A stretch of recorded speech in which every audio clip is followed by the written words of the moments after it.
Good morning, Grace Church. My name is Elisha. My mom passed away 3 weeks ago today, June 28th at 5:50 p.m. Today I get the honor of sharing my story with you about how God has brought such great joy to my heart in the midst of such great loss. My mom has been suffering with chronic health problems for a very long time, for as long as I can remember. Her hope as she dealt with this was through the Lord. She was a light for Him. She lived for Him. In February, I attended the ladies' retreat, and I shared the story about my mom, how she had suffered and how I didn't feel it was fair. It hurt to watch her go through all that pain. There were many prayers said for my mom that day. The next day when I got home, my brother called to inform us that he was no longer going to be going to Syria. He was being deployed to another troop. He was going to be staying in the States. My mom was beaming. She had tears in her eyes. She told us the good news.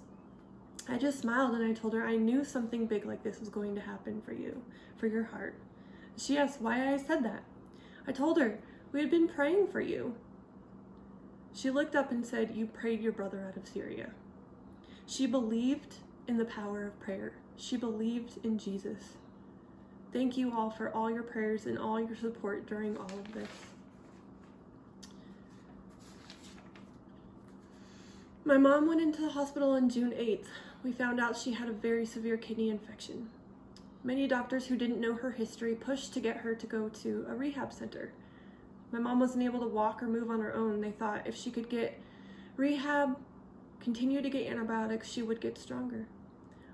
She was approved to go to Four Corners. Unfortunately, my mom's insurance company would not approve this because she had already spent time in a rehab center.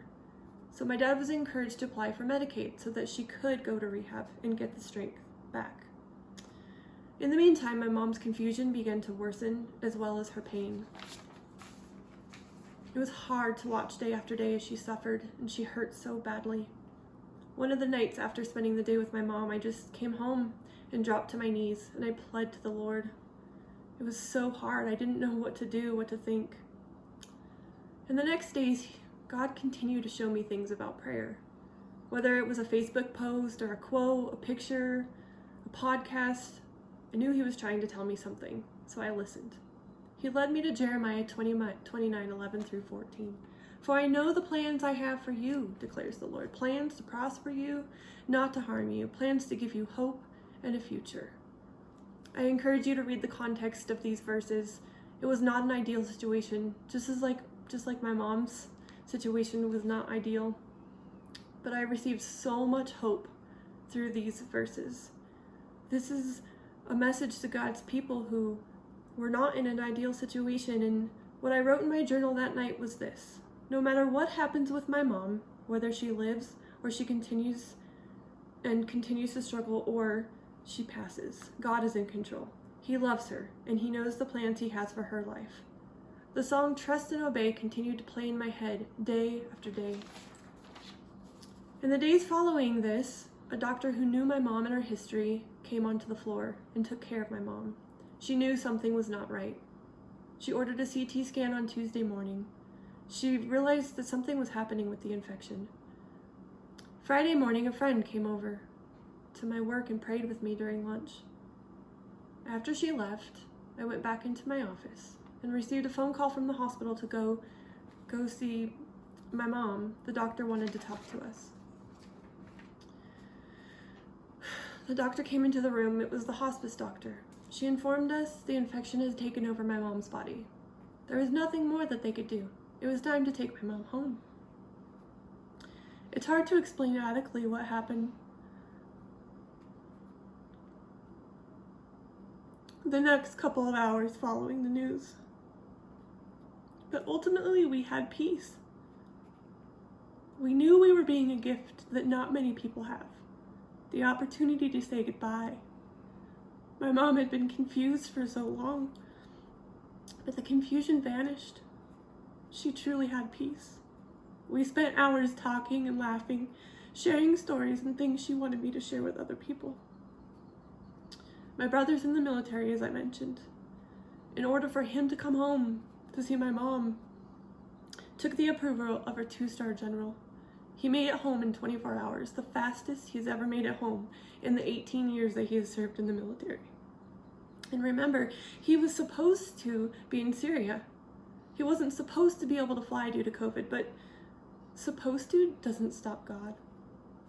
My mom got home from the hospital and was able to spend 2 hours with my brother before she fell asleep. He later told me he had prayed to God that he would just have one more chance to talk to her before she passed. And that's exactly what happened. Here are a few more things that happened. My mom's hospice nurse had also been her home health nurse. She was comforted by the fact that this woman would be coming to the home to take care of her.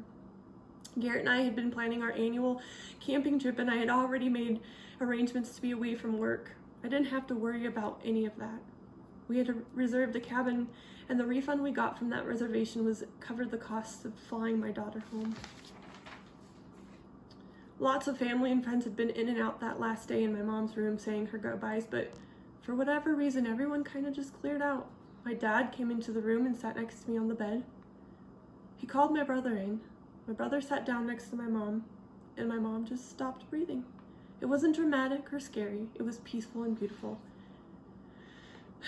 And for the first time that whole day, the three of us were together in that moment, exactly the way it was supposed to be. My mom passed away, as I said, on June 28th. Her insurance would have started a new fiscal year on July 1st. This would have meant new deductibles, out-of-pocket costs for my parents that they didn't have. My dad's retirement was approved because he had intended on being my mom's caretaker. He would have no longer been able to qualify to receive my mom's life insurance benefit for her after August 7th. We have been blessed with meals, phone calls, text messages, cards, financial gifts, and so much love and prayers from family and friends. We are also family friends with the owners of the mortuary. They knew and they loved my mom. I can't imagine making preparations and arrangements for somebody I didn't know. They made this process sweet and beautiful. They also helped us with the financial aspect of this. My brother and I spent time together and bonded in a way that we never have. I got to meet the man that he has become, and I am so proud of him. I miss my mom. And there are moments that the pain cannot be denied and I cry. But as I am able to reflect on all that God orchestrated to make this happen, there is no denying the joy that spills out of my heart. My mom put her faith in Jesus Christ, and the truth is that she is now free from pain, and she is spending eternity in the presence of Almighty God. He knows the plans He has, and they are so much better than we could plan for ourselves.